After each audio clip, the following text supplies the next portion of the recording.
Hello everyone, I am Ramesh KS. In this session, we will discuss about classification of computer based on configuration. So remember this one, the question may ask you in two different ways. The first way is explain explain classification of computers. Classification of computers with diagram with the diagrammatic, otherwise explain the classification of computers with a diagrammatic explanation, like diagram with the diagram, you can say diagram with neat diagram, you can say neat diagram. So this is one question. If they ask you, you have to answer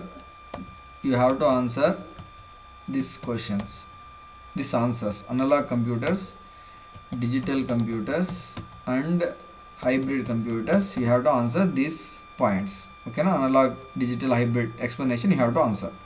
So if they ask you, right, they ask you like this, in this way: classification of computer based on configuration. Explain classification of computer based on configuration. You have to take mini computers, microcomputers, high and supercomputers and mainframe computers. These four you have to explain. So keep in mind. So based on performance and size and cost and capacity, digital computers are classified into four different types. One is microcomputers, mini computers, mainframe computers, and supercomputers. This is not microprocessor, microcomputers. Okay, this is microcomputer. So microcomputer is also called as personal computer. Keep in mind, it is also called as personal computer. It was introduced in 1970. The number of processors in microcomputers will be one or two processors generally.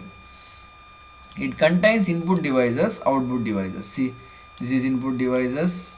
So output devices, if you take any printer, it will be connected to this computer. Okay, storage devices also inside, and memory process also it contains. It is used by one person at a time. Normally we are using this, normally in our lab we are using that computer is a personal computer, it's a microcomputer. So one person at a time he can use it. So examples for personal computer are Apple Macintosh, all of you know that. Okay, other you can write Windows, some HP, Lenovo personal computers like that. Okay. So desktop computer. These computers can easily fit on table or desktop. In this only it has meaning. Desktop, on top of desk computers we are placing, such computers are said to be a desktop computer. These computers can easily fit on table or desktop. Hence the name. Hence the name is the name we are given desktop. These computers come in two models, casings or casings. In desktop model, the system unit is placed on the desktop. On top of desktop we are placing what? Desktop computer. Okay, or table. Monitor is placed on the system unit. In tower model, both monitor and system unit placed on the table. Okay, this is a desktop computer. This is a tower model computer example. Okay, so again the portable computer. Portable is a personal computer that can be carried from one place to another place very easily. So carrying from one place to another place. This is very small in size, right? So we can carry from one place to another place. So that is portable. Portable means easy to move from one place to another place. That is portable. So notebook, computer, and handheld. Handheld means with hand we are taking it. So smartphone are examples for portable computers. So notebook computers is also called as laptop computers. Generally notebook computers are also called as laptop. Laptop we are using it, right? Computer is called portable computers. Laptop computers are very small in size and can be placed easily on lap. Lap means all of you know that. So we can easily place on our lap so that it becomes a laptop computer. It is an example for a portable computer. Okay. This is about portable computer. Handheld computer. We can say it is a smartphones. Now presently we are all using the smartphones, right? That is handheld computers. That also portable, right? We can easily move from one place to another place very easily. So that is a handheld computer.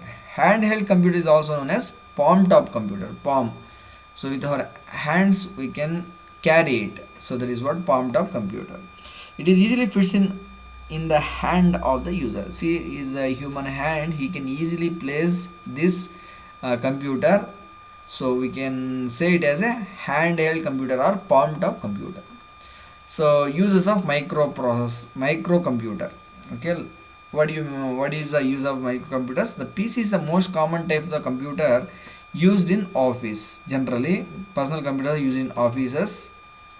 Again, in some colleges for lab purpose we are using that computers as microcomputers. It is now widely used in many homes also. In homes also, all of us are keeping for our purpose, our own purposes. These are also used for business and engineering applications. Some other business and engineering applications also microcomputers were used and also using. And mini computers. So this is the one of the mini computer can serve 400 connected users. 4,000 connected users can connected with this computer very easily. So mini computers were introduced in 1960s. Mini computer is larger and more powerful computer than personal computer.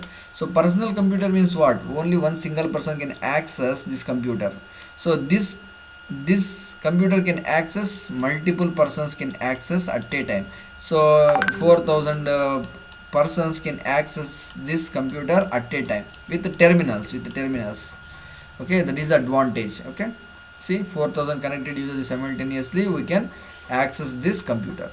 So mini computer is larger and more powerful. See, larger and more powerful as well than personal computer. Compared to personal computer, it will be very larger and also powerful. It can execute 5 million instructions per second. For 1 second, these many instructions it will execute. That is the importance of mini computer. So point wise you can distinguish, so that it will be very attractive and very easy to learn also. Okay, it generally consists of 2 or more processors. More number of processors we are placing inside of this mini computers. Okay, because multiple instructions it should be executed, right? So for that we are keeping multiple processors inside of this mini computer. So mini computers for serve can up to 4,000 connected users simultaneously. It is normally accessed by users via personal computer. See, I am giving you an example to you. See, this is a personal computer. I wanted to access this personal computer by connecting to it. So either it may be a wireless or wired. Okay, normally it is a wireless. Okay, we can connect it.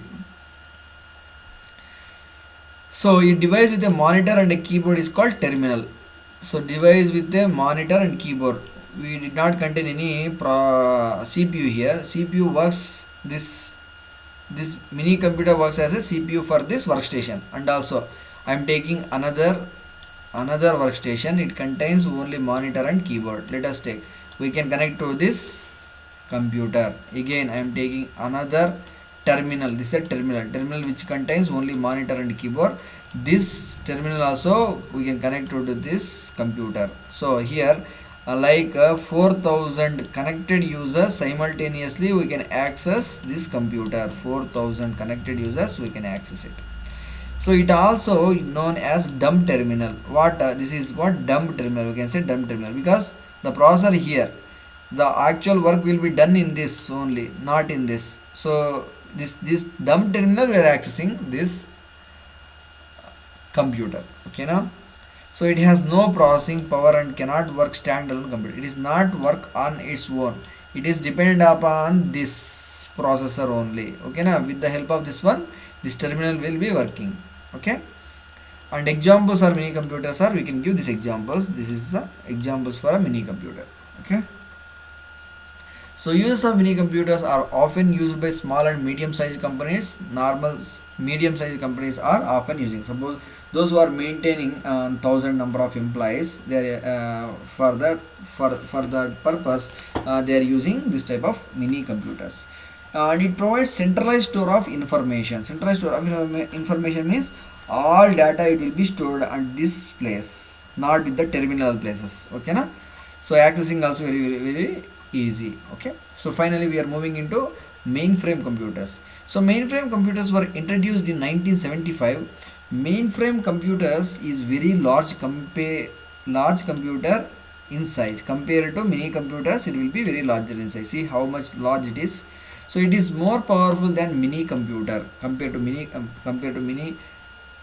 computer, it will be very powerful. Mainframe computers, it consists of multiple process inside of it. It contains it designed to perform multiple tasks for multiple users. At the same time, multiple users can access this system very easily and perform multiple tasks. That is the importance of this.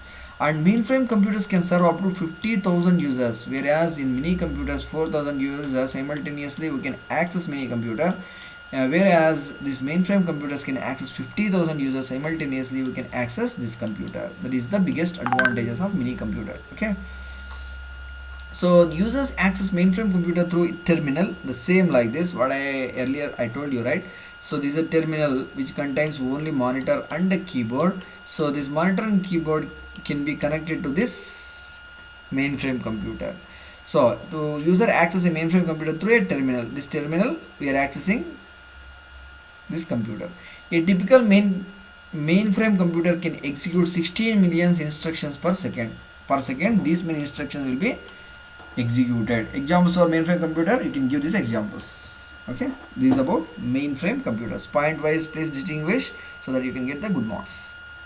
Use of mainframe computers, you can write any two uses. Mainframe computers are used in large organizations. For example, airlines uses these computers for ticket reservation system. You can give this example. It's very suitable example for mainframe computer. And also IBM's offering Z series mainframe. The server dominated have presented its own challenges of cost, complexity and security. Generally, a very a successful application have some advantages and disadvantages, obviously. So here some cost wise, complexity wise, it will be very dominant. Okay, dominated. So this is about use of mainframe computers. You can see supercomputers. CDAC is a government organization, software development company. So they implemented one supercomputer. They named it as CDAC Param UA. And Tata also implemented one supercomputer, that is Tata CRL UA. So supercomputers were introduced in 1980s. Supercomputers is fastest computer. Supercomputer is biggest in size and most expensive in price than any other computers. Compared to mini, micro, mainframe computers, it is a very larger in size and also it is very efficient compared to among all three computers. Okay, Tata Eka supercomputer in Pune Computational Research Laboratory CRL remains the fastest Indian supercomputer. So Tata implemented one computer. There is a fastest Indian supercomputer they implemented. So top performance 132.8 teraflops remaining unchanged. This many times performance will be very higher. And shifting goalposts in high performance computing technologies is Eka from number 18 to 26 in the list. So you can give this example enough. Okay, not require this teraflops and also you can give this one, no problem. Okay. And the government run Center for Development for Advanced Computing, CDAC. This is a government running software company headquartered in Pune. Sees Param, it is named as a Param UA machine number 137 in the latest ratings announced November 17. Its speed in the fact a bit faster than this one, Tata CRL. So you can write this explanation.